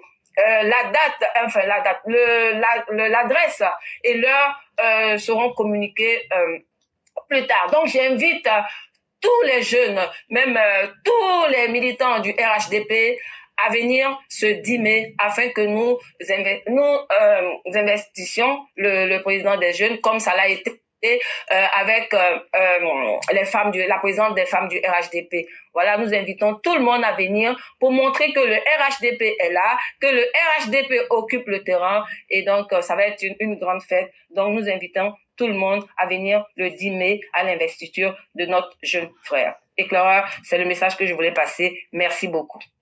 Merci beaucoup, chère mère. Merci encore de ces propos aussi cohérents que perspicaces. Et c'est nous qui vous disons merci. Cette lutte, nous n'allons pas l'abandonner, que ce soit avec ou sans le président Ouattara. Parce que dans cette lutte, il y a d'abord une question existentielle. Il y a la survie de chacun qui compte là-dedans. À partir du moment où vous êtes affiché, ne serait qu'une seule fois comme RDA ou RHDP, sachez que les gars et les opposants aujourd'hui en voudront à votre vie. Et donc, ce que moi je demande aux militants et aux Ivoiriens qui veulent sauver leur vie, prenez les dispositions pour sauver vos vies. Mais cette fois-ci, ne reculez pas. Détruisez la bête. Quand un monstre t'attaque là, tu détruis la bête en tuant le monstre. Voilà un pays où il y a des adultes dans ce pays, mais les politiciens font des deals entre eux. Alpha Blondy nous dit que c'est un deal qui a fait sortir Laurent Gbagbo de la haie. Et tout le monde sait que c'est une vérité. Mais aujourd'hui, là, ce deal-là, est-ce que Laurent Gbagbo se dit que je vais permettre aux Ivoiriens de vivre en paix? On nous dit encore de rentrer dans un nouveau deal pour encore agrandir la souffrance des Ivoiriens. Et chaque fois qu'ils ont fait ces deals-là, il n'y a jamais, je prends le parti au pouvoir comme les opposants. Depuis que vous êtes en train de faire les deals-là, montrez-nous la partie où vous avez dit aux Ivoiriens. Voilà ce qu'on promet aux Ivoiriens pour que leur vie puisse être sereine. Je mets le régime actuellement au défi. Et je mets tous les opposants au défi. Dans tous vos deals, à part vous arranger entre vous là, montrez-nous une seule phrase dans les deals que vous aviez fait pour dire nous allons arranger la population pour qu'elle ne soit plus victime. Et vous les Ivoiriens, ça ne vous fait pas réfléchir. Mais là où des deals vont nous conduire, quelqu'un qui ne respecte pas ce que des deals, quelqu'un qui ne respecte pas les dialogues politiques, est-ce que cette personne vous respecte, vous les Ivoiriens? Finalement, vous les Ivoiriens, vous devrez vous demander, mais qu'est-ce que les politiciens vous veulent? Ils boivent le sang de vos enfants. Ils font pisser le sang de vos enfants dans les rues. Après, c'est eux qui passent pour dire, on a tué les enfants des autres. Regardez leur sang. Ils s'en vont faire du commerce sur ça. Est-ce qu'à un certain moment, vous là, vous êtes les moutons de sacrifice des autres? C'est toutes ces questions-là que vous devrez vous poser. Vous nous excusez, mesdames et messieurs, nous avons été coupés. Et donc, on va aller rapidement avec les autres personnes qui sont hors temps et on va leur accorder rapidement 5 minutes au maximum et je vais tenir cela pour dire à ces personnes qu'elles sont en dehors du temps et que nous ne pourrions pas leur accorder autant de temps que les autres pour cette bonne et simple raison. Et donc nous disons merci à tous ceux et toutes celles. Bonjour chère mère. Bonjour éclaireur. Comment allez-vous? Bonjour mon éclaireur. Ok. Donc vous étiez hors temps. Normalement, on ne devrait plus vous prendre, mais je vous accorde 5 minutes. Ah ok, merci. Je ne vais même pas faire les 5 minutes. Il n'y a pas de problème. J'appelle pour vous dire merci. Merci, merci. Je dis toujours merci dans ma bouche. Pour vous, c'est petit. Dimanche dernier, j'ai été entraînée par Adama Kone. J'ai été à une réunion EPV pour la première fois. Vraiment, j'ai encore de l'émotion. J'ai été tellement bien reçue. J'étais comme un parent qu'on n'avait pas vu depuis longtemps. Et vraiment, j'ai été bien reçue. Merci, éclaireur, d'avoir... Ah non, je ne sais même pas quoi dire.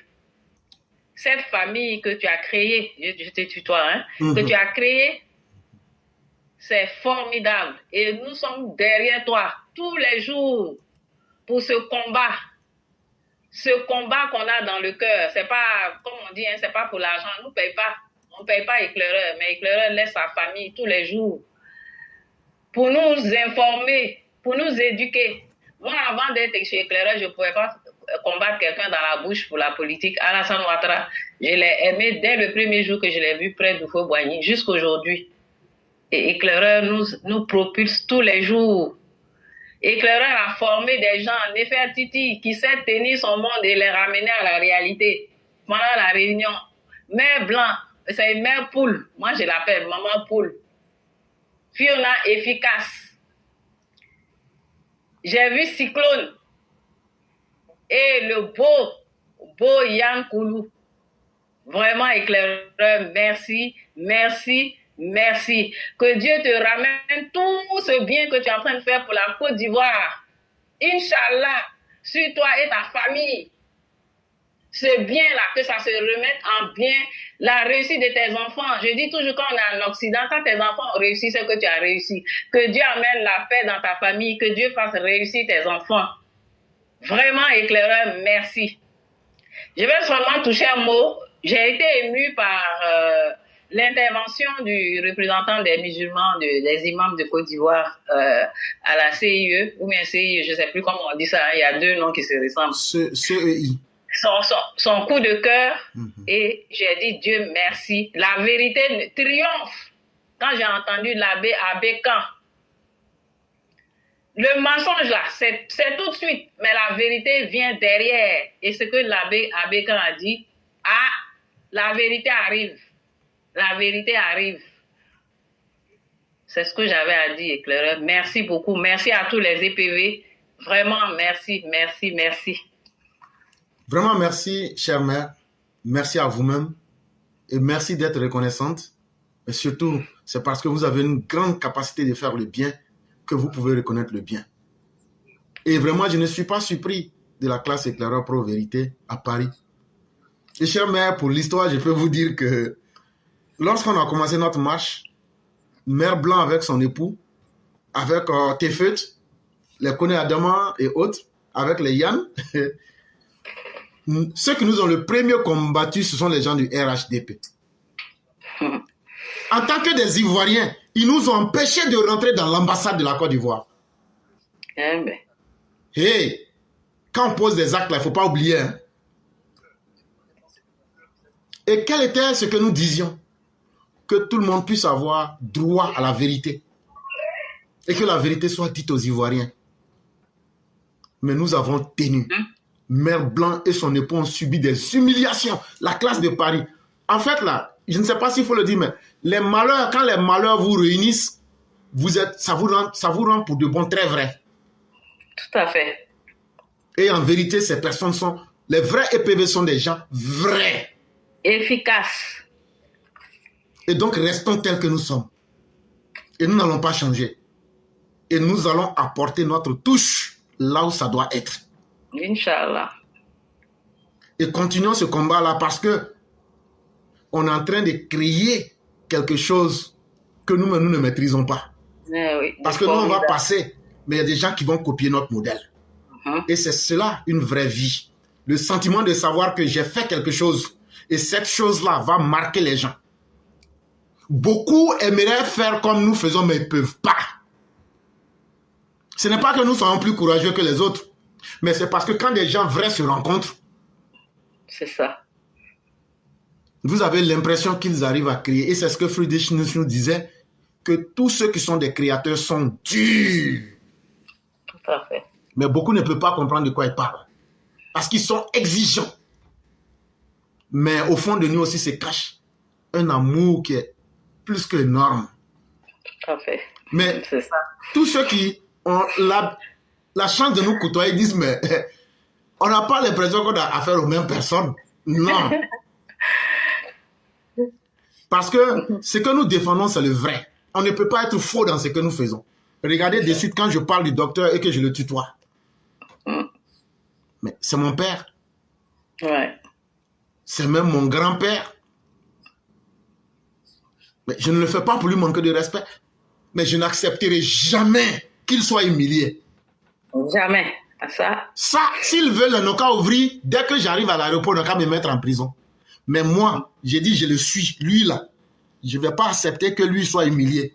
Aujourd'hui, là, ceux qui veulent l'humilier et sacrifier une partie des Ivoiriens, là, moi, je préfère lui dire la vérité de façon claire. Et demain, là, même s'ils doivent me prendre pour me mettre en prison, même m'assassiner devant les gens, là, je suis d'accord pour ça. Mais au moins, là, j'aurais dit ce que je pense. Et j'aurais dit cela avec l'intention d'aider le pouvoir en place. Parce que la parole est difficile. Et les gens peuvent ne pas forcément te comprendre. Mais le malheur dans cette histoire, c'est que nous, je ne connais pas pour les autres, mais nous, là, on ne va pas changer. Quelqu'un qui te dit, là, je ne vais pas changer, là, c'est que tu seras obligé de trouver une manière pour que vous vous entendez. On ne va plus gérer la Côte d'Ivoire dans l'approximation.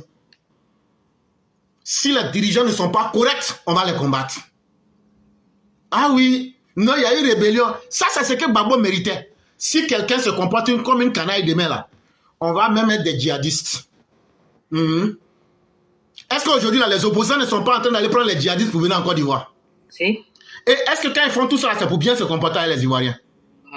Et donc, demain, là, ce que vous êtes en train d'encourager aujourd'hui, là, demain, là, nous, on va aller chercher Amadou Koufa, on va aller chercher Yak Agali, on va aller chercher Ben Laden, et puis on va venir s'asseoir en Côte d'Ivoire. Donc ne pensez pas que ce que vous êtes en train de faire là, vous allez faire ça et puis après vous allez dire non, on n'a qu'à s'entendre. On ne va pas s'entendre avec vous. On va mettre le pays à feu et à sang. Le rébellion là, ça c'était un échantillon, c'était un entraînement.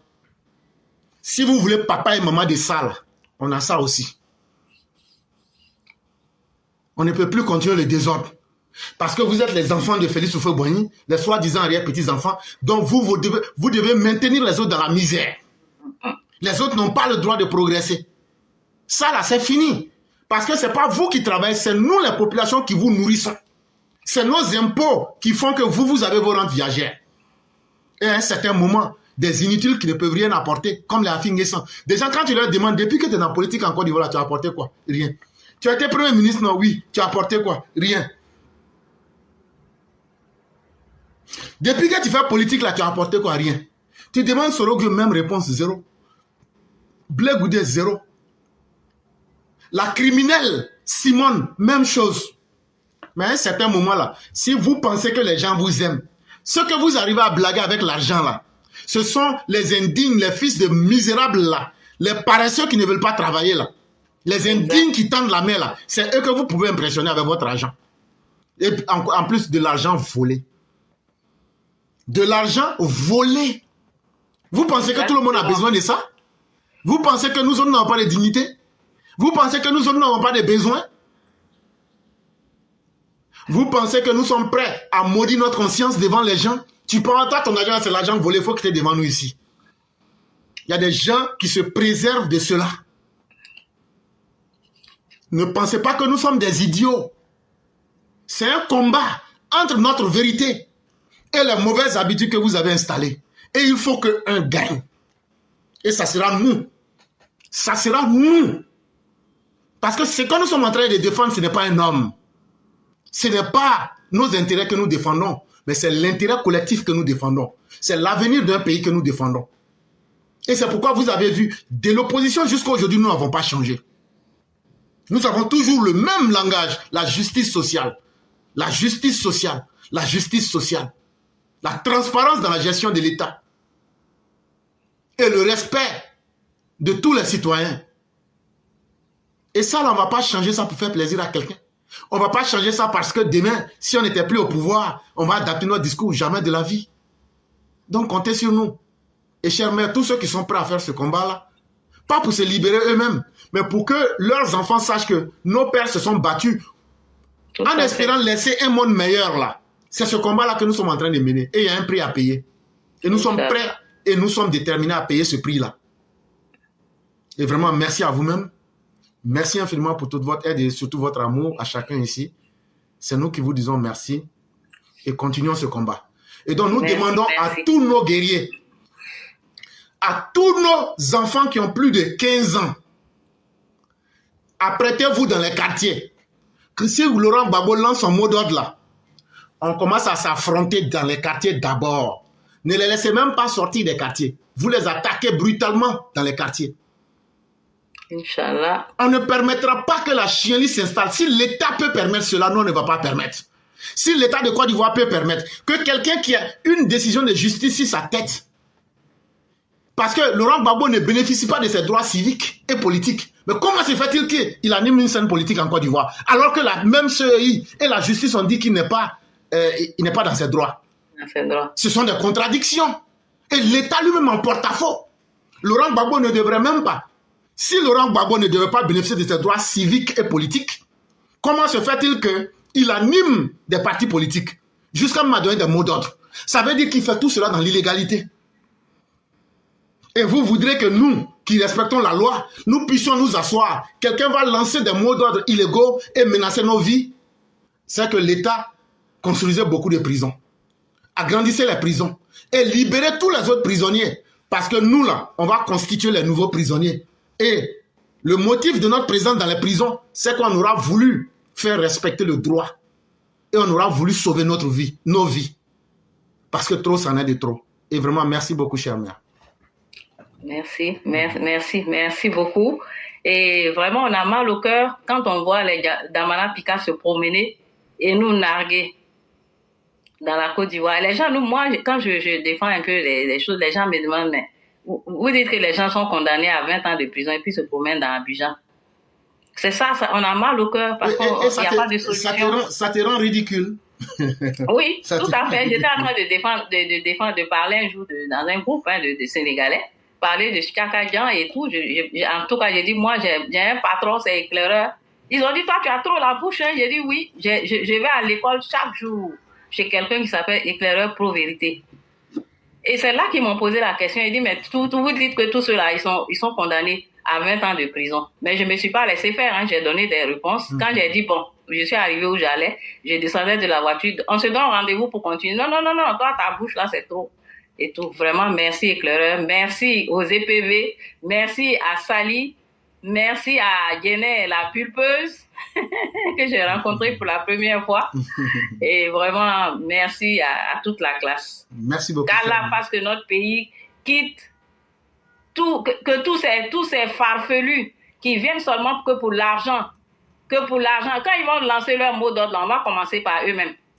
Vous ne savez pas que nous-mêmes, nous les femmes aussi, on peut combattre. On va commencer par vous-même et vos parents, vos familles. Et puis après ça, on va sortir. Venez, on vous attend. Merci beaucoup et bon après-midi à tous. Merci beaucoup, chère mère, et que la grâce divine soit en nous. Excellente soirée à vous et à toute la famille. Amen, la paix pour notre pays. Amen.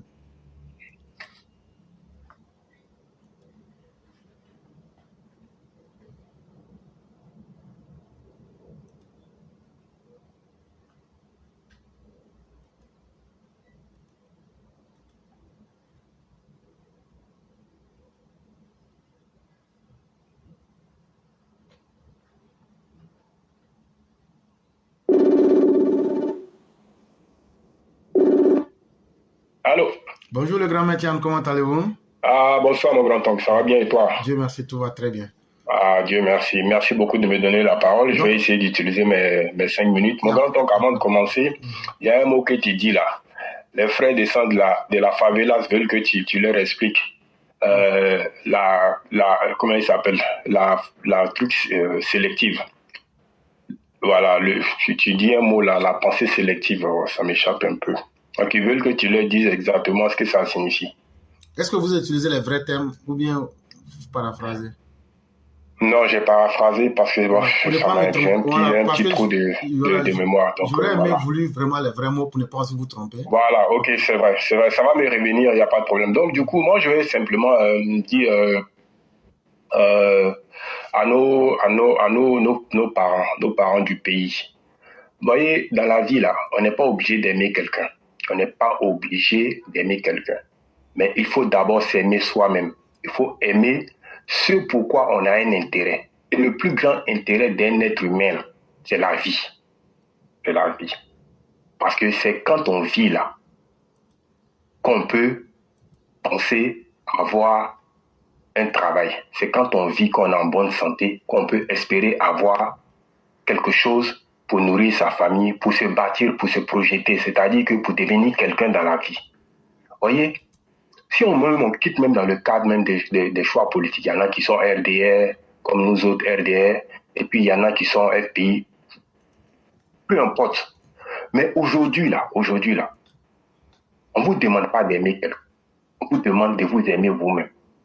Et vous aimer vous-même là, c'est d'abord aimer, avoir la possibilité d'avoir la tranquillité autour de vous, avoir la possibilité d'avoir la sécurité autour de vous.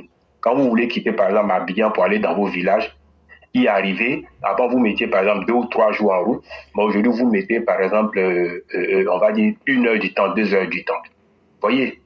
Donc, ça c'est important, c'est important. Mais aujourd'hui là, que vous voulez ou pas, vous pouvez avoir des rancœurs, vous pouvez être aigri contre quelqu'un. Mais en même temps, vous sentez un changement social dans votre environnement. Vous changez que, vous constatez que aujourd'hui, la façon dont les années 2000 étaient là, aujourd'hui, en 2022, 2025, en 2015, beaucoup de choses ont changé. Il y a eu une amélioration nette. Bon, quelque part là, vous ne pouvez pas être vous-même votre propre ennemi. Une personne qui est lui-même son propre ennemi ne peut pas être une personne normale. Et alors qu'aujourd'hui, vous avez la possibilité de voir aujourd'hui en face de vous ce qui est bien pour vous-même d'abord, pour vos familles. Depuis que le président Ouattara est là, le bien nommé, le bien né, il est là. On n'a pas entendu un coup d'épongé, à plus forte raison un coup de pistolet, qui a effrayé les gens ou bien qui a fait que les gens ont eu peur. Ils se sont rappelés des bafous passés dans les années 2010, dans les années 2002. Mais ça, c'est une grâce. C'est une grâce pour toi, mon frère. Toi qui es PPACI, toi qui es FPI, toi qui es RDR, toi-même qui n'as pas de parti politique. C'est une grâce. Et Dieu ne donne pas cette chance-là à tout le monde. Parce qu'autour de nous, là, nous tous, on voit ce qui est en train de se passer. On voit même que nous, on reçoit même des gens qui viennent de Burkina, du Mali, venir même, à qui on construit même des maisons de réfugiés. Tout ça, vous voyez. Mais arrivé à un certain moment donné, il ne faut pas qu'on laisse notre haine nous dominer. Il ne faut pas qu'on laisse notre haine prendre le dessus sur nous. Parce qu'il n'y a pas plus dangereux que quelqu'un même qui se laisse conduire par sa haine jusqu'à perdre la raison. Ne perdons pas la raison. Ne perdons pas la raison. Soyons lucides. Pas par rapport à quelqu'un, mais par rapport à notre survie. On peut aimer Alassane Ouattara, le docteur Alassane Ouattara, on peut aimer Seplou, le truand. Mais, à un moment donné, qu'est-ce que moi je gagne personnellement? C'est ça la vraie question. C'est ce que nous tous nous devons nous poser. Qu'est-ce que nous gagnons en aimant telle personne, en suivant telle personne? Qu'est-ce que nous gagnons? C'est pas en termes même d'argent, mais en termes de satisfaction morale.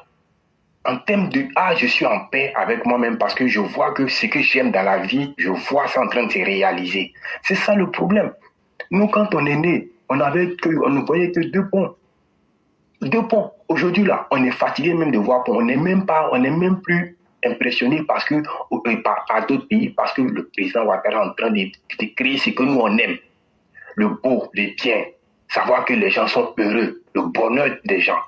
Mais c'est ce que nous on aime, même si nous en retour là, on ne gagne rien dedans. Mais le fait que les gens soient heureux, ça nous fait notre bonheur.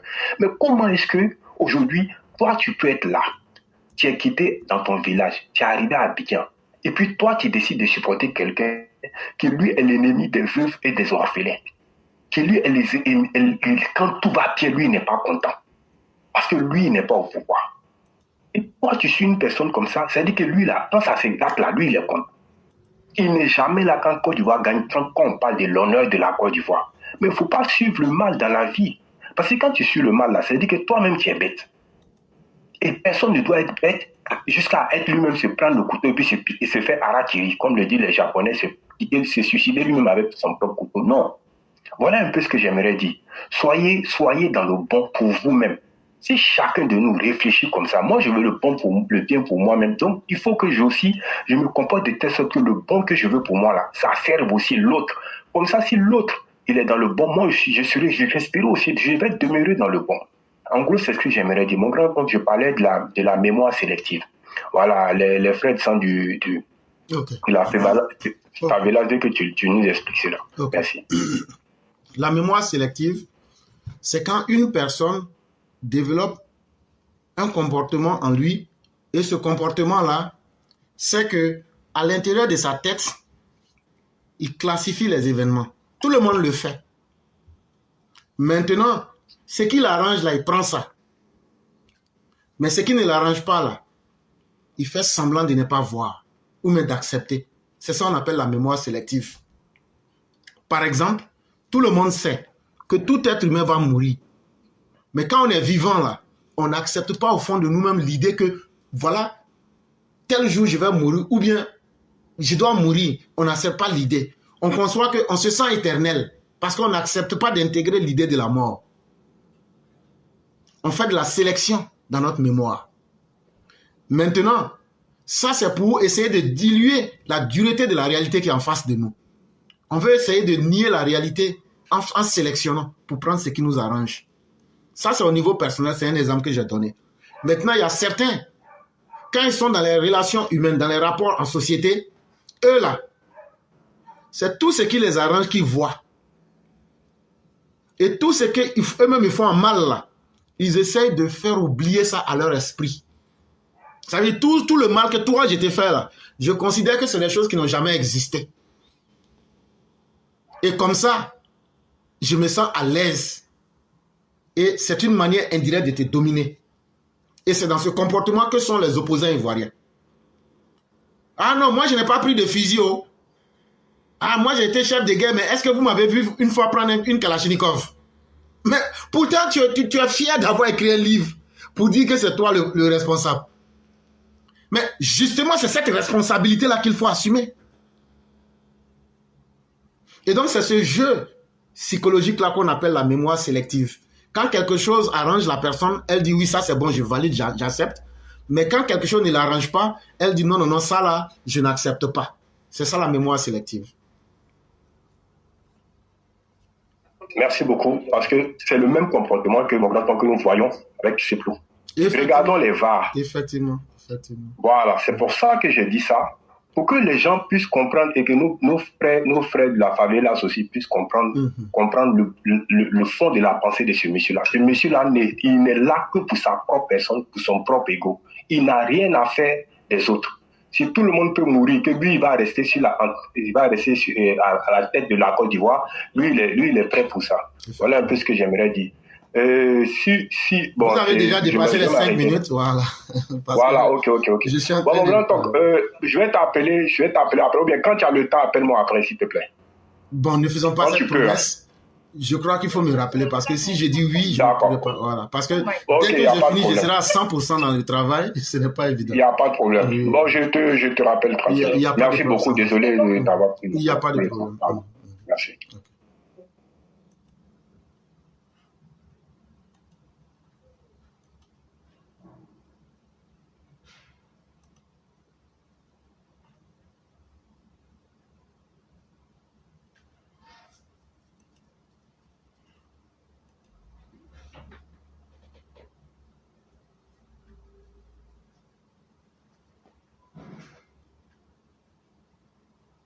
Et Mère Fiona donne un exemple qui est encore très bien de la mémoire sélective. On veut nous inventer le génocide de Diokwe, alors qu'avant ça, il y a eu le génocide des Djoula, des gens du Nord aussi, dans même Diokwe. Là. Mais ils font semblant de ne pas accepter que c'est la conséquence du génocide des autres ethnies qui a conduit à ça aussi. Alors que ça n'a même pas existé. Mais dans le texte, il faut exister ça. Bonjour, chère mère, comment allez-vous? Je vais bien, et toi, et la famille? La famille va très bien, de votre côté? Alhamdulillah. Ok. Donc, désolé pour le retard d'aujourd'hui. Il n'y a pas de problème. Donc, on va vous laisser rapidement votre temps de parole. Merci. Bonjour les EPV Facebook, bonjour EPV TikTok. Désolé pour le retard, mais comme j'ai dit, mais ça va aller, Inch'Allah. Merci à Maman Ami, merci Maman Ami pour tout, merci Maman Ami pour tout ce que tu fais pour nous. Vraiment, merci beaucoup, merci. Et c'est l'éclaireur qui a créé cette famille. À lui, on lui dit merci. Merci. Dieu ne fait rien pour rien. Tout ce que Dieu fait est bon. Oui. Tout ce que Dieu fait est bon. Merci l'éclaireur. Merci de nous avoir unis en tant qu'une famille. En tant que vraiment, on se voit tous aujourd'hui pour le même but. Et c'est ça qui nous réunit au fait. C'est pourquoi j'ai dit, si ce n'est pas vrai, tu ne peux pas être EPV. L'éclaireur, moi, je vais parler de Chakadien un peu. J'aimerais que le PDCI demande à Chakadien, le maire de Dakar, là, qu'est-ce qui lui arrive ce temps-ci? J'aimerais qu'il nous dise. Ce maire est en train de subir Dakar, right? Vous êtes en train de lui dire qu'il est étranger parce qu'il a eu un petit problème avec son connaître. Il n'est plus maire de Dakar. Maintenant, toi étranger là, c'est toi qui veux venir dire que tu vas être président de notre Côte d'Ivoire. Non, Chakadien, tu es venu seulement pour nous mélanger encore avec cette opposition de flafla, cette opposition de merde qui n'aime que le sang. Donc toi maintenant, tu es venu pour les aider dans le combat. Oui, ça se comprend. Mais Inch'Allah, les Ivoiriens vous attendent. L'éclaireur, je vais m'arrêter là. Que Dieu protège Papa Ado, que Dieu protège tous les Ivoiriens, que Dieu protège tous ceux qui sont autour de Papa Ado avec le cœur honnête, qui luttent vraiment pour la sécurité de nos parents. Quand tu entends que tu vas parler de « je vais réaliser là », c'est parce qu'il y a la paix chez toi. S'il n'y a pas de paix, personne ne parlera de réalisation. Et que Dieu continue de protéger nos forces de l'ordre, qui nous donne la paix, la sécurité, qu'il veille sur nos parents, qu'il veille à tous mes parents du Nord. Franchement, dis merci à vous. Continuez de veiller sur eux. Et vous, population du Nord aussi, facilitez-leur la tâche. Dites ce qui ne va pas. Ce que vous voyez qui ne va pas, dites-leur pour qu'ils puissent vraiment vous donner la sécurité. Sinon, avec ce qu'on voit là, c'est pas du jeu. Papa Ado, pardon. Gentillesse là. Faut mettre de côté, s'il te plaît. Pardon, papa. On te demande même pardon. Wallahi. Parce que tu n'as pas en face de toi des gens qui veulent le bien de la Côte d'Ivoire.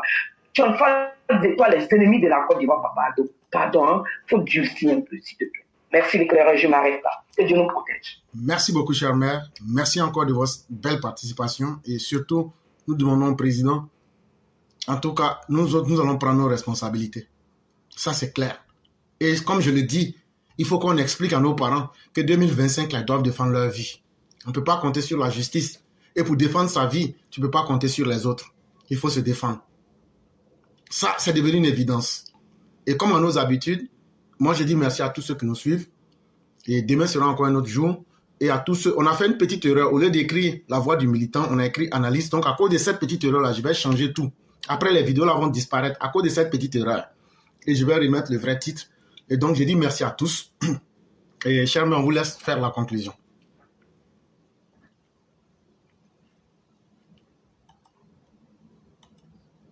Merci, professeur. Merci pour tout. Merci à tous ceux qui nous ont suivis. Merci comment on appelle, au peuple. C'est-à-dire nos dirigeants qui nous donnent la paix, la sécurité. Parce qu'actuellement, là, notre souci premier, c'est ça. S'il y a la paix, la sécurité pour nos parents et la justice passe, nous, on a tout gagné. Mais la paix, la sécurité ne peut arriver à un peuple sans que la justice ne soit appliquée. C'est ça, c'est la justice qui donne la vraie paix et la sécurité à l'être humain. Donc, pardonnez, justice, vraiment travailler et que nos forces de l'ordre, que Dieu les couvre toujours, que Dieu protège la Côte d'Ivoire de tous ses ennemis et que nos ennemis soient confondus entre eux-mêmes, alors que Dieu les confonde entre eux, Inch'Allah, pour qu'ils laissent notre pays là avancer avec nos populations parce qu'ils sont méchants et ils resteront méchants, aveugles de la vérité. Ils ne verront jamais la lumière car Dieu n'est jamais dans ce qui n'est pas bon. Dieu n'est jamais avec le mensonge. Et merci, je m'arrête là. Merci beaucoup, chère mère. C'est ici que prend fin le direct de ce jour. Merci à tous ceux qui ont participé. Et demain sera un autre jour. Que Dieu nous permette de vivre assez longtemps et que Dieu nous guide tous. Amen. Merci beaucoup.